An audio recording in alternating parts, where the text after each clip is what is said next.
un gozo estar nuevamente con vosotros, poniendo la palabra del Señor. Les invito a abrir nuestras Biblias en Hebreos capítulo 13. Empezamos el último capítulo de esta preciosa carta, queriendo disfrutar todos juntos. Vamos a leer los 6 primeros versículos. Hebreos 13, del 1 al 6. Dice así la palabra del Señor. Permanezca el amor fraternal. No os olvidéis de la hospitalidad, porque por ella algunos, sin saberlo, os quedaron ángeles. Acordaos de los presos, como si estuvierais presos juntamente con ellos, y de los maltratados, como que también vosotros mismos estáis en el cuerpo. Honroso sea en todos el matrimonio y el lecho sin mancilla, pero a los fornicarios y a los adúlteros los juzgará Dios. Sean vuestras costumbres sin avaricia, contentos con lo que tenéis ahora, porque Él dijo, no te desampararé ni te dejaré. De manera que podemos decir confiadamente, el Señor es mi ayudador, no temeré lo que me pueda hacer el hombre. Vamos a poner esta meditación delante del Señor, vamos a pedir su dirección en oración. Oremos, hermanos. Padre Santo, te damos gracias porque nuevamente nos podemos acercar a tu santa palabra con libertad, con respeto, con reverencia.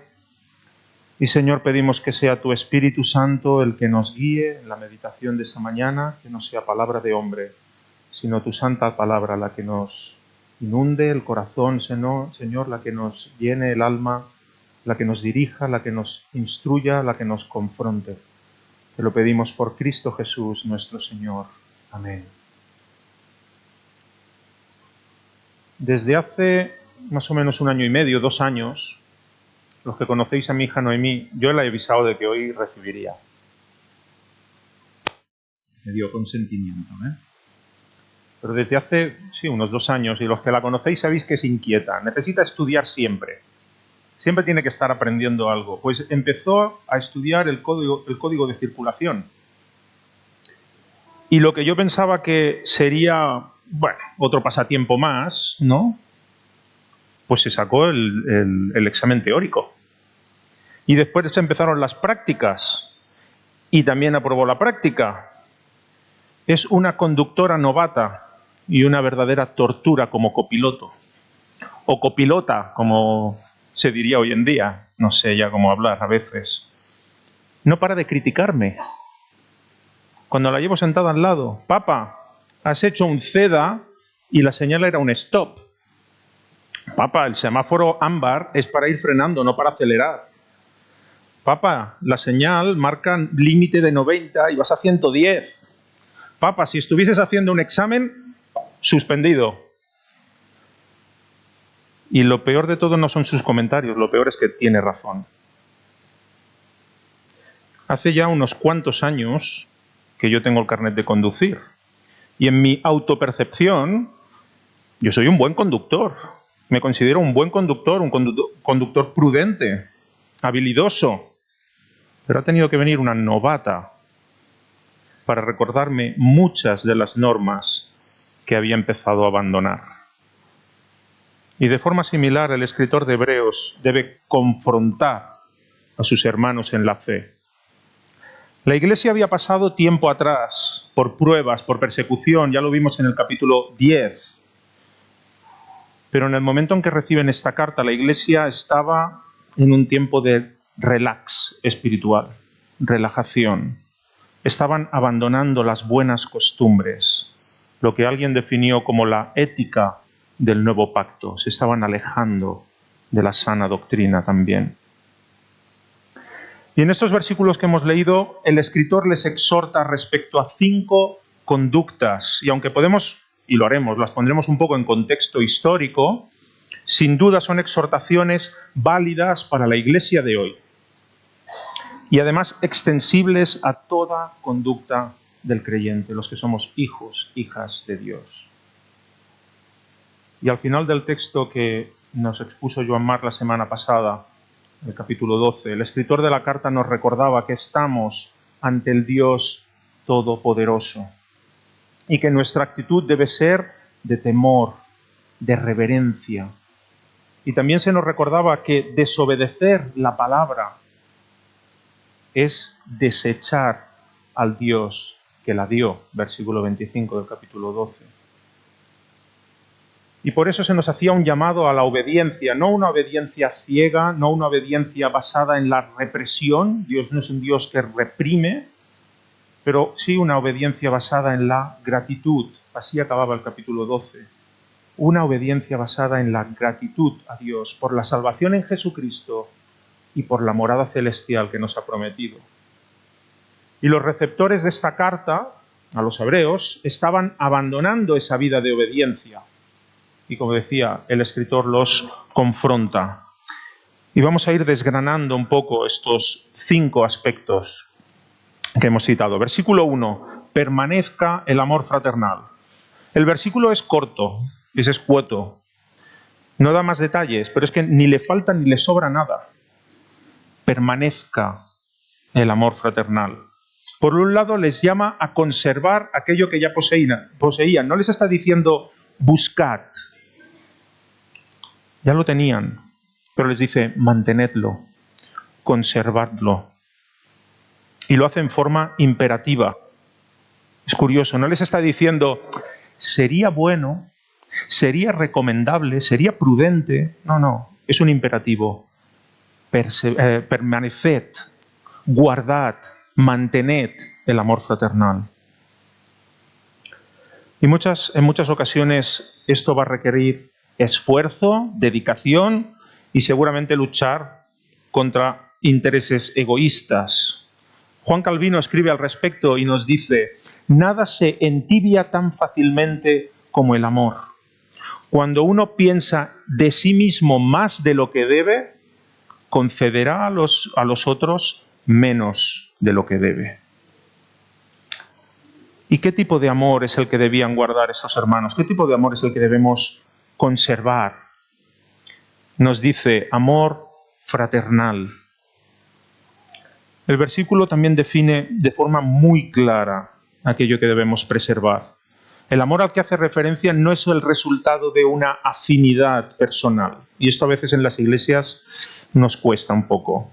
Es fácil acercarnos a hermanos con los que tenemos más afinidad personal, compartimos gustos, compartimos aficiones. No es una amistad lo que nos está pidiendo aquí. No es una coincidencia de aficiones. Voy a explicar una pequeña anécdota, ahora vamos a recibir toda la familia. Los que nos conocéis un poco sabéis que somos una familia que nos gusta viajar y preferiblemente en coche. Odio los aeropuertos en verano. Y realmente a veces hacemos viajes largos, 10 horas, más de 10 horas. Y cuando hacíamos viajes, ahora ya no tanto, pero cuando eran pequeñas, iban en los asientos de atrás y eran 10 horas de oírlas discutir, quejarse. Mamá, me ha tocado. Este es mi sitio. No pases esta línea. Ahora veo muchos padres que miran a sus hijos. Nos comprendéis, ¿eh? Los que tenéis hijos sabéis de lo que hablo. Un viaje de vacaciones que debía ser alegría y risa y se vuelve un dolor de cabeza, ¿verdad? Y gran parte del trayecto nos lo pasábamos mi esposa y yo corrigiéndolos, riñéndolas, amenazándolas. Estábamos por medio de Francia y al final era que volvemos para casa, ¿eh? Y a veces yo intentaba reflexionar con ellas, ya cuando eran un poquito más mayores, intentaba reflexionar con ellas y razonar. Por favor, sois hermanas. Sois hermanas. Cuando los papás falten, por ley natural, os tendréis las unas a las otras. Debéis fortalecer esa relación, no destruirla. Amor fraternal, relativo a la calidad de hermano. La etimología de la palabra es esta: pertenencia. Es evidente que como cristianos, como miembros de la familia de Dios, estos creyentes que recibieron la carta a los hebreos sentían amor por sus hermanos. Ya lo habían demostrado en el pasado. Lo estuvimos viendo en el capítulo 10, versículo 33. Habían sido compañeros de los que sufrían. Y de la misma forma, todos nosotros, como hijos de Dios, sentimos, tenemos amor los unos por los otros cuando el Evangelio de Cristo gobierna nuestra vida. Eso es evidente, es innegable, pero lamentablemente nuestra condición aún pecadora, nuestra inclinación al egoísmo, al orgullo, distorsiona muchas veces lo que debería ser un amor genuino, un amor servicial, un amor que se preocupa por las necesidades del hermano. Y esta exhortación a los hebreos es un llamado a no perder nuestro sello identificativo, porque el sello identificativo del cristiano no es que lleve una cadenita con una cruz colgando, que está muy bien, pero nuestro sello identificativo no es ese. ¿Cuál es el sello identificativo del cristiano? Lo dijo Jesús: un mandamiento nuevo os doy, en Juan capítulo 13, que os améis los unos a los otros como yo os he amado, que también os améis unos a otros. En esto conocerán todos que sois mis discípulos, si tuvierais amor los unos por los otros. Ese es nuestro sello identificativo. Y sé que son versículos muy conocidos, los hemos oído innumerables veces, desde el púlpito y fuera del púlpito. Pero cuán fácilmente olvidamos las palabras y los mandatos de Jesús. Calvino, en su comentario sobre esta carta, reflexiona sobre esta cuestión y concluye diciendo: no podemos ser cristianos sin ser hermanos. No podemos ser cristianos sin ser hermanos, ya que el lazo que nos une es la adopción por parte de Dios. Somos adoptados en la familia de Dios. Y es así, el mismo vínculo que nos une a la familia de Dios y somos sus hijos, hace que seamos hermanos y hermanas entre nosotros. Y ese vínculo es la sangre del Señor Jesucristo. Pero lamentablemente los creyentes muchas veces nos comportamos como niños pequeños en el asiento de atrás del coche. Estamos en un viaje, estamos en un peregrinaje, hermanos, hermanas. Estamos por esta tierra de camino a la morada celestial. Y lo hemos estado estudiando a lo largo del libro de Hebreos. Y en vez de estar con los ojos puestos en Jesús, nos pasamos el trayecto discutiendo, enemistados, criticando por lo que me han dicho, por lo que me han hecho. Papá, me han tocado. No pases esta línea, hermano. Somos hermanos y estamos llamados a amarnos. Y evidentemente no será siempre fácil. No es fácil. No es fácil.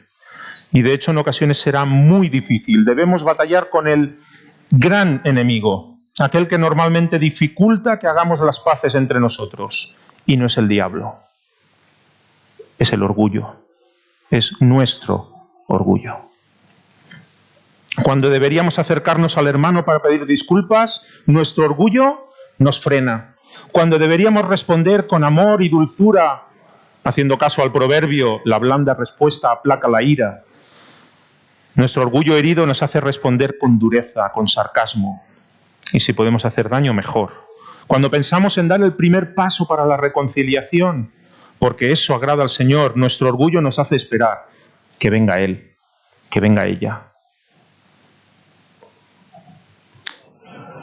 Y como el tema de hoy va de coches, pues he querido buscar una similitud para recordar cada una de las exhortaciones.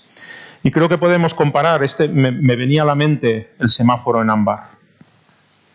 El semáforo en ámbar. En ocasiones no toca acelerar, hermanos, toca frenar. En nuestras relaciones como hermanos es conveniente no precipitarnos, no apretemos el acelerador. Nuestras respuestas pueden ser hirientes, pueden ser dolorosas. Y no debemos buscar el beneficio propio, debemos buscar el beneficio del hermano, de la hermana, de todos el buen testimonio de la Iglesia y, cómo no, por sobre todas las cosas, la gloria de nuestro Dios. Y este amor fraternal debe manifestarse de forma activa. Por eso el escritor de Hebreos nos propone dos formas. Y les habla a la Iglesia en ese momento.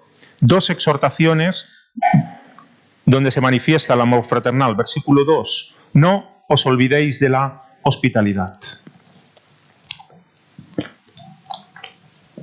En el Antiguo Testamento Dios ya presentó la forma en que regiría esta conducta. Con los extranjeros, sean extraños en la ciudad, sean extraños en nuestra iglesia, sean extraños en nuestra casa. Y el Señor les dice a su pueblo en Levítico capítulo 19, versículo 33, dice el Señor: y cuando el extranjero more contigo en vuestra tierra, no le oprimiréis. Como a un natural de vosotros tendréis al extranjero que peregrine entre vosotros, y lo amarás como a ti mismo, porque extranjeros fuisteis en la tierra de Egipto, yo Jehová vuestro Dios. El plan de Dios era tener un pueblo que abrazara e invitara a los otros pueblos a conocer al Dios verdadero. Y aunque el pueblo de Israel no llegó a desarrollar esa práctica de una forma muy efectiva, la idea de hospitalidad y el cuidado del necesitado sí que estaba presente en la cultura. Y esa práctica también llegó a la iglesia, como no, y se desarrolló en la iglesia primitiva. De forma que era frecuente que los creyentes hospedaran, recibieran en sus casas a predicadores, hermanos que viajaban, etc. ¿Qué pasaba? Que en muchas ocasiones estos hermanos eran totalmente desconocidos. Y el evangelista Juan, en su tercera carta, así lo deja escrito, en agradecimiento a un hermano que era muy hospitalario, el hermano Gallo, tercera de Juan, versículo 5, le dice Juan a Gallo: amado, fielmente te conduces cuando prestas algún servicio a los hermanos, especialmente a los desconocidos. Este hermano abría su casa y recibía a la gente. Es fácil abrir nuestra casa con nuestros amigos, con los amigos, a los hermanos con los que tenemos mayor afinidad. Pero el pasaje quiere ir un poco más allá. El escritor quiere destacar que la hospitalidad no se concentra solamente en la atención a los hermanos. No descuidéis, no olvidéis la hospitalidad. Pero es que nos pone un ejemplo de alguien que quiso suplir las necesidades del prójimo. No sabía si era un hermano, si era un extranjero, quién era, le daba igual. Fue hospitalario. Y encontramos dos casos en el Antiguo Testamento de lo que nos dice aquí el versículo 2. Porque por ella algunos, sin saberlo, hospedaron ángeles. Pregunta de escuela dominical: ¿quiénes hospedaron ángeles sin saberlo? ¿Uno? Va, decidlo, si no pasa nada, si estamos en familia, ya lo he dicho, somos hermanos, ¿no? ¿El primero quién?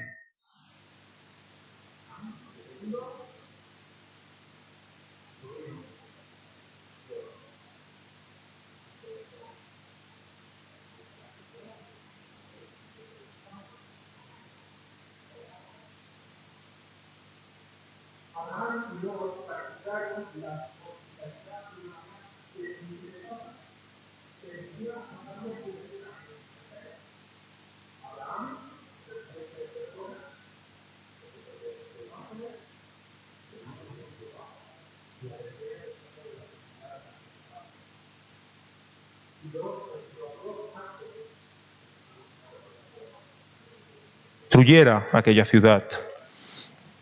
Y lo que el autor de Hebreos quiere destacar al citar esto es que la hospitalidad tiene grandes beneficios, grandes bendiciones. Hoy nosotros vamos a comer a casa de unos hermanos, espero ser de bendición, realmente. Y la verdad es que es de agradecer la hospitalidad de todos vosotros, que nos habéis recibido en vuestras casas también. Y así sucede en la escena de Abraham y de Lot. Ellos reciben bendición por medio de aquel encuentro. Es el que recibe gente el que tiene bendición. En los primeros años de la Iglesia se volvió una necesidad. Esta práctica que era habitual se volvió una necesidad por causa de la persecución también. Una práctica común, abrir a los hermanos que viajaban, a predicadores, los hogares. ¿Pero qué pasó? Pues que había gente muy espabilada y que se aprovechaban. Entonces mucha gente se hacía pasar por hermanos, por predicadores, y se aprovechaban de la hospitalidad de los hermanos, de los cristianos auténticos. Por ello, en un documento que se conocería como la Didache, enseñanza, era como un reglamento de régimen interno de las iglesias. La Didache era un documento que circulaba, que tenían las iglesias, y definía la conducta, las prácticas de la iglesia en general, y entre ellas se puso un apartado que era limitaciones con respecto a la hospitalidad. Por ejemplo, en este documento se limitaba la estancia en casa ajena por 2 o 3 días. También se ponía a prueba a los que recibías para saber si eran auténticos cristianos o no. Un examen, un mini examen de doctrina básica. También prohibía pedir dinero. Y quizá todos estos abusos que se daban podrían ser una de las causas de que estos hermanos se relajasen en cuanto a la hospitalidad. Como yo no quiero que se aprovechen de mí, pues que cada uno se quede en su casa. Pero el escritor hace un llamado a que la hospitalidad debe estar presente en la iglesia.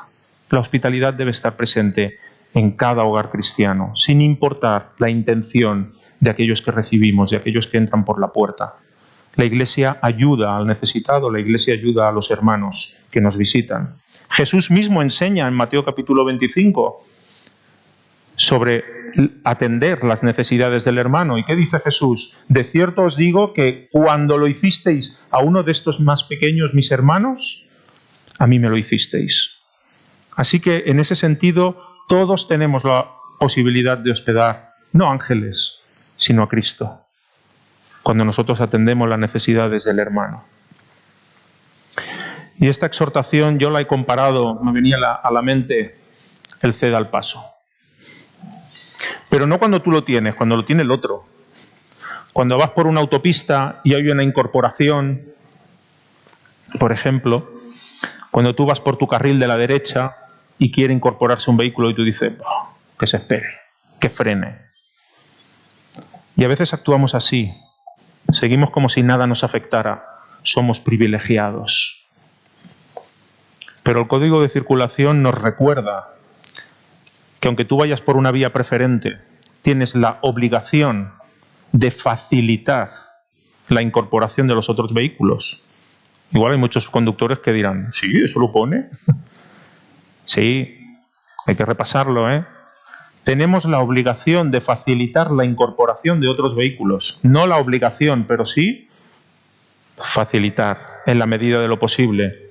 Y en nuestro caminar por esta vida, hermanos, tenemos también la obligación de hacer el bien en la medida de lo posible. Y primeramente a los hermanos en la fe. Tercer versículo, tercera exhortación. Acordaos de los presos. Los hermanos a los que va dirigida esta carta debían pensar, ¿pero cómo nos puede decir esto? Si lo hemos hecho. Capítulo 10, versículo 32 al 34, lo estuvimos viendo ya hace unas cuantas semanas. Estos hermanos habían visitado a aquellos que habían sido encarcelados por causa de la fe. Se habían implicado de tal forma en el pasado que ellos mismos habían sufrido por haber atendido a sus hermanos. Incluso les habían quitado sus posesiones, sus bienes. ¿Cómo nos puede decir ahora que acordaos de los presos? Hermanos, no podemos vivir del pasado. No podemos vivir del pasado. Alguien puede decir, yo me he leído toda la Biblia. ¿Sí? ¿Y has dejado de leerla? No, claro que no. Pero la situación de estos hermanos que reciben esta carta había cambiado.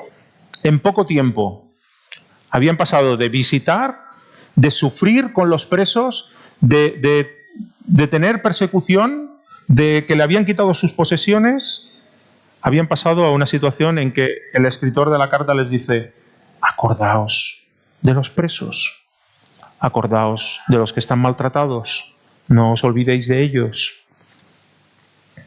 Nosotros seguramente no conocemos directamente a ningún hermano encarcelado actualmente por causa del Evangelio, como mínimo en este país. Por la gracia del Señor, actualmente tenemos libertad religiosa y de culto. Pero no habría que remontarse demasiados años. Y seguro que muchos hermanos de avanzada edad lo pueden corroborar. No hay que remontarse demasiados años para conocer historias y personas que padecieron persecución en este país por causa del Evangelio. Pero hoy en día sí que existen muchos lugares del planeta donde nuestros hermanos son encarcelados, torturados y ejecutados por defender y proclamar su fe en el Señor Jesús. Y tenemos diversas maneras de acercarnos a ellos, porque la palabra nos dice: acordaos de los presos, aunque no estén aquí cerquita, aunque estén lejos. ¿Cómo podemos acercarnos a ellos? Puede ser con ayuda económica, puede ser con ayuda material, puede ser por medio de organizaciones que les envían ayuda y, cómo no, con nuestras oraciones. Este versículo, esta exhortación, no nos dice: atended a los presos. No nos dice: visitad a los presos. Eso dependerá de las circunstancias, dependerá de los recursos que tengamos, de las posibilidades. Pero sí que nos dice: acordaos. Acordaos. Hay un pasaje que siempre me ha sorprendido, si queréis buscarlo, en Hechos capítulo 12, versículo 5.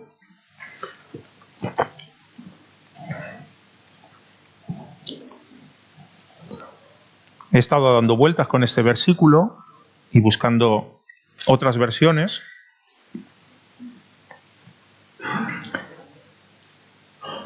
Y corroboran lo que ya pensaba.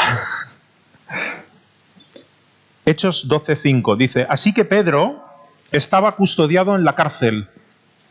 Sé que tenéis diferentes versiones de la palabra, pero en la mayoría pone: pero la iglesia hacía sin cesar oración a Dios por él. La iglesia no tenía posibilidad de acercarse a Pedro. La iglesia no podía enviar ayuda económica, ni siquiera llevarle un trocito de pan para cenar.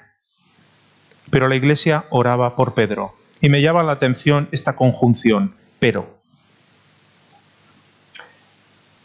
Esta conjunción lo que hace es contraponer un concepto con el otro.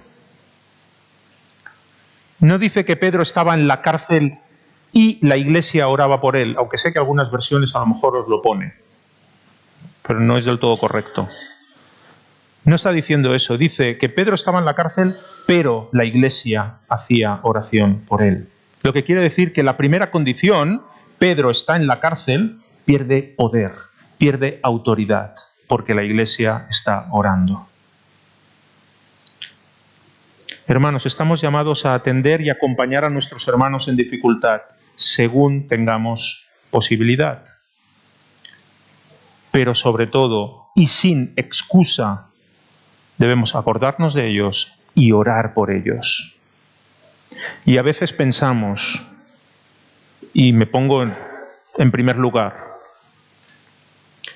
que la oración es el último recurso. Ay, como no puedo atenderlo, bueno, oraré por él. Como diciendo, algo haré. No, es lo primero que hay que hacer, hermanos, porque la diferencia a veces está ahí. Orar. Orar. Debemos ser comprensivos, sensibles, como diríamos en nuestro tiempo, empáticos. ¿Sí? Está muy bien, pero también Calvino apunta en su comentario que esta perspectiva es general, es muy global, como si nuestro interés existiera por nuestros hermanos en dificultad. Mi interés existe porque yo puedo llegar a estar en su condición y sufrir los mismos males. Sí, es correcto, pero es incompleto. Y Calvino amplía la visión y nos dice: no perdamos de vista que somos miembros del mismo cuerpo. No es que yo pueda llegar a estar en la situación de mi hermano, es que si él está en esa situación, yo me duelo con él, yo sufro con él, yo lloro con él. Y así nos lo recuerda el apóstol Pablo cuando escribe a los Corintios, de manera que si un miembro padece, todos los miembros se duelen con él. Y si un miembro recibe honra, todos los miembros con él se gozan. Y Pablo no escribe esas palabras para que sintamos pena o lástima por el hermano. Ay, pobrecito, mira qué situación que tiene. No. Sino porque formamos parte del mismo cuerpo, del mismo organismo. Y nos duele cuando el hermano se duele. Y me venía a la mente esa señal que se ve a veces en las autopistas. Atasco. Retención. Cuando vemos esta señal hay que armarse de paciencia. El otro día, con la vaga de los tractores, tardé 2 horas en llegar a casa, que normalmente tardo 10 minutos desde el trabajo. Tardé 2 horas y, bueno, paciencia. Teniendo claro que todos estamos expuestos a los mismos males, todos padecemos juntos, todos los coches que estamos haciendo la cola. No es una situación en la que tú puedes mirar desde un helicóptero y ver a todos los pobres conductores que están allá abajo. Y a veces nosotros miramos a los hermanos que sufren de esa manera, como si yo estuviera en un helicóptero. Y nos dice la palabra, no. Como si sois parte del mismo cuerpo. Hemos de ser conscientes que formamos parte del mismo cuerpo. Todos estamos en la misma situación, en la misma condición. Versículo 4. Honroso sea en todos el matrimonio y el lecho sin mancilla, sin mancha. Desde los inicios de la Iglesia hubo una corriente filosófica de pensamiento, de conducta, en definitiva, que se introdujo en la Iglesia y era el ascetismo. Esto es una corriente de pensamiento originada en la antigua Grecia y a grandes rasgos proponía una vida privada de lujos y placeres para elevar y fortalecer el espíritu. Y además de renunciar a los bienes materiales, se abrazaba una vida de castidad y celibato como estilo de vida más elevado que el matrimonio. Desechaban el matrimonio para dedicarse a una vida contemplativa. Algunos cristianos de la Iglesia primitiva tomaron esta forma de vida, este estilo de vida, también como una manera de imitar al Señor Jesús. Como Jesús no se casó, pues eso es más excelente que el matrimonio. Y el apóstol Pablo, en su primera carta a Timoteo, advierte de que cuando se hace presión y se enseña sobre esta cuestión así, eso es síntoma de los últimos tiempos y también es definición de los apóstatas. En primera carta a Timoteo, capítulo 4, dice que en los postreros tiempos habrá quienes prohibirán, enseñarán eso, y prohibirán casarse y mandarán abstenerse de ciertos alimentos por imposición. En contraposición a esa idea del ascetismo, también existía una sociedad promiscua, una sociedad libertina, practicando sexualidad desordenada y lejos del diseño divino. ¿Cómo no? Las dos culturas que estaban ahí, potentes, eran la helénica, la griega, un desmadre, y la romana, otro desmadre. Pero es cierto que cuando leemos este versículo 4 parece escrito en pleno siglo XXI.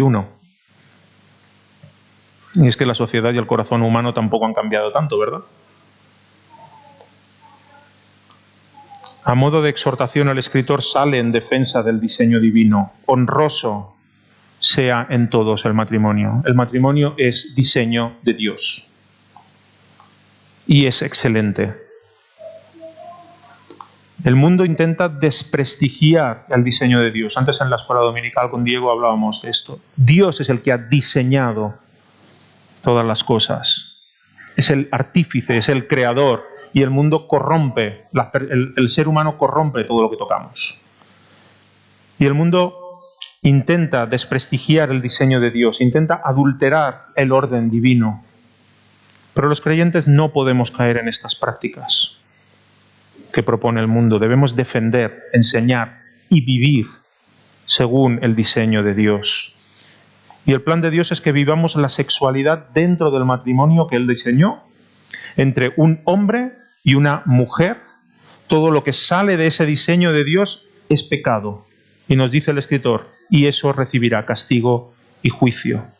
En la segunda parte del versículo, a los fornicarios y a los adúlteros los juzgará Dios. El que se salga del orden establecido por Dios, del diseño de Dios. Y esto me recuerda que a veces cuando estamos conduciendo vemos una señal roja con una línea blanca. ¿Qué quiere decir? Por aquí no. Prohibido el paso. Como creyentes debemos tener claro que hay barreras que no podemos pasar y que debemos guiarnos por lo que Dios ha establecido al margen de las modas que proponga el mundo y esta sociedad. Debemos estar al margen de todo eso. Quinta exhortación. Sean vuestras costumbres sin avaricia. El escritor relaciona directamente la avaricia, y espero que no nos perdamos en esta reflexión, pero está relacionando directamente la avaricia y el contentamiento. Vamos a leer el versículo 5. Sean vuestras costumbres sin avaricia, contentos con lo que tenéis ahora, porque Él dijo, no te desampararé ni te dejaré. Podríamos pensar que esto está relacionado con el estado de nuestra cuenta bancaria. Es decir, si mi cuenta está llena, que nunca está, pero en el supuesto e hipotético caso de que nuestra cuenta corriente estuviese llena, entonces no soy avaricioso, porque ya tengo dinero, y me conformo. Claro que no se conformaría.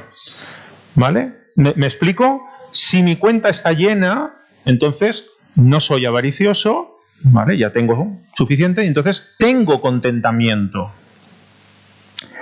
Por otro lado, si fuese al revés, si mi cuenta está vacía, surge el deseo de tener más, surge la avaricia y surge la insatisfacción y por tanto el descontento. Pero es que el escritor no está hablando de esto.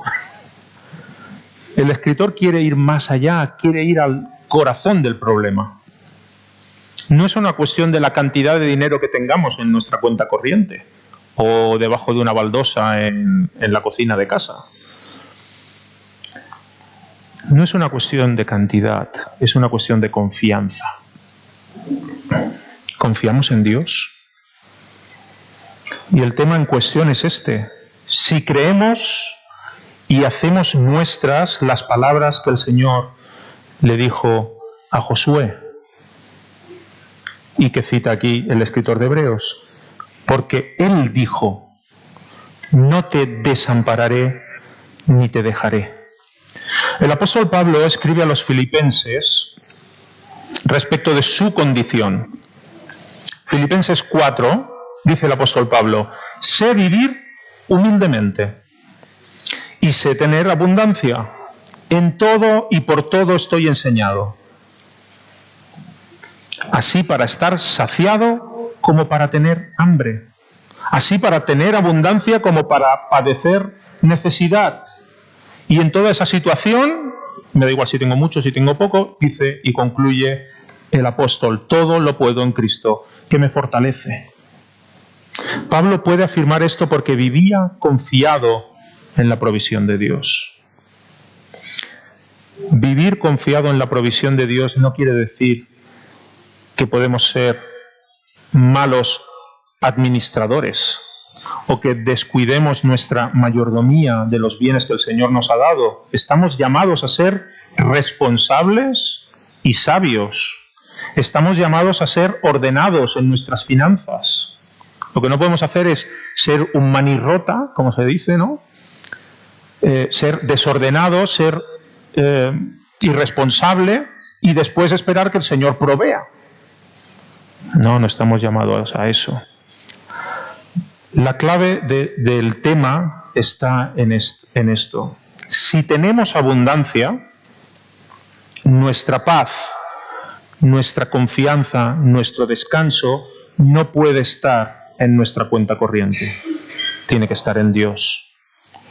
Y si nuestra cuenta está vacía, no podemos desesperar. Debemos tener igualmente contentamiento y descansar en Dios. Y no es fácil, evidentemente. Escribe el apóstol Pablo a Timoteo, capítulo 6, en su primera carta, 1 Timoteo 6. Pero gran ganancia es la piedad acompañada de contentamiento, porque nada hemos traído a este mundo y sin duda nada podremos sacar. Así que teniendo sustento y abrigo, estemos contentos con esto, porque los que quieren enriquecerse caen en tentación y lazo. Puede haber tentación, puede haber ese lazo que te atrapa. Y dice el apóstol, y en muchas codicias necias y dañosas que hunden a los hombres en destrucción y perdición, porque raíz de todos los males es el amor al dinero. No el dinero no es malo, lo malo está aquí. El amor al dinero, el cual, codiciando algunos, se extraviaron de la fe y fueron traspasados de muchos dolores. Por lo tanto, hermanos, a medida que vayamos aprendiendo a depender de Dios, cuanta más confianza tengamos en Él, menos avaricia tendremos y más contentamiento tendremos. Buscar este contentamiento me recuerda que en la carretera, este es el que más me cuesta, lo confieso. Hay unos circulitos rojos con un número dentro. Qué dolor de cabeza. Los límites de velocidad. Debemos aprender a contentarnos. Yo creo que hay algunos que están mal puestos, pero bueno, están. Creo que va a ser el más difícil de cumplir. No el contentamiento, el límite de velocidad, Pero lo intentaremos. Como conclusión, no solo de este punto, sino de los 5, podríamos decir, el escritor cita un salmo en el versículo 6. De manera que podemos decir confiadamente, el Señor es mi ayudador, no temeré lo que me pueda hacer el hombre. Y el Salmo 118 dice esto mismo, Jehová está conmigo, no temeré lo que me pueda hacer el hombre. El escritor de la carta a los Hebreos nos propone una declaración que todo creyente debe tener presente. Todo creyente debe hacer suya. ¿Y en qué se basa esta afirmación? El Señor está conmigo.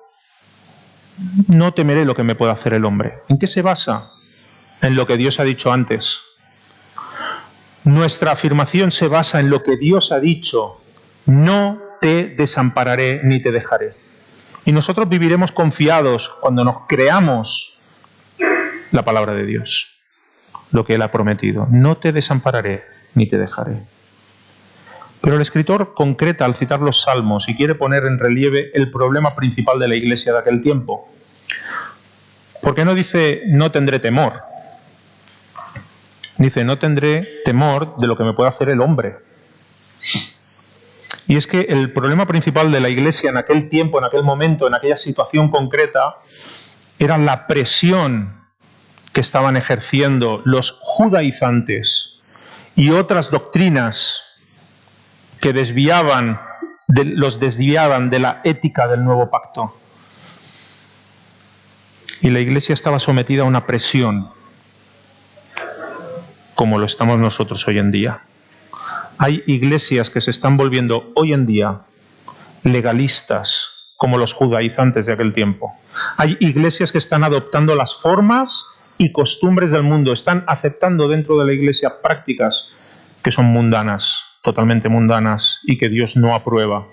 Y hay creyentes que están abandonando la ética del nuevo pacto, esta buena conducta que nos propone aquí, o que nos exhorta el escritor de Hebreos, y se están amoldando a lo que la sociedad dice.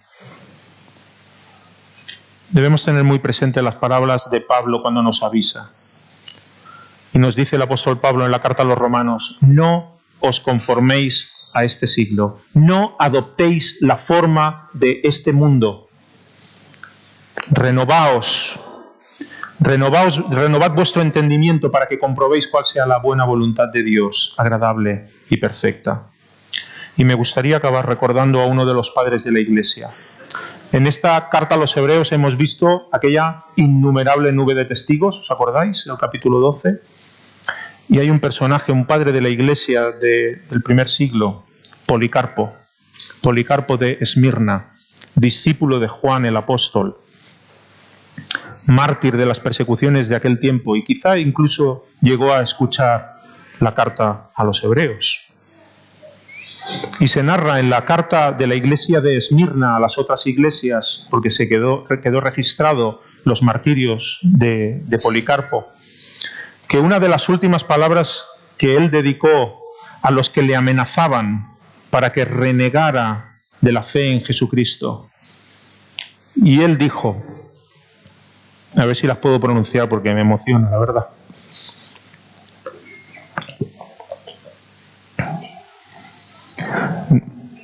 Si viniese persecución, no sé hasta dónde llegaría nuestra fe, nuestra confianza en el Señor. Pero es tremenda la confianza, la fuerza de estos hermanos.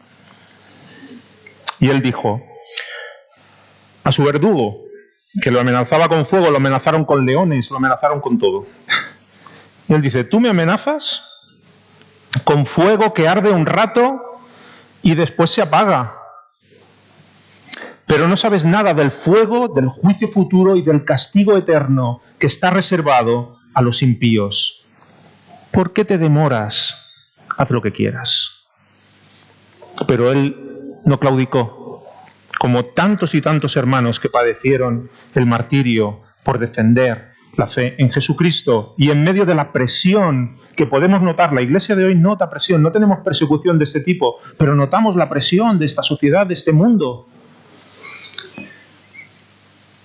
Y quieren arrastrarnos, y nosotros debemos vivir en obediencia a nuestro Dios. Estamos llamados a buscar su voluntad, y teniendo la garantía de una vida eterna, teniendo la garantía del cielo que nos ha prometido, podemos decir, confiados, si Dios es con nosotros, ¿quién contra nosotros? Amén.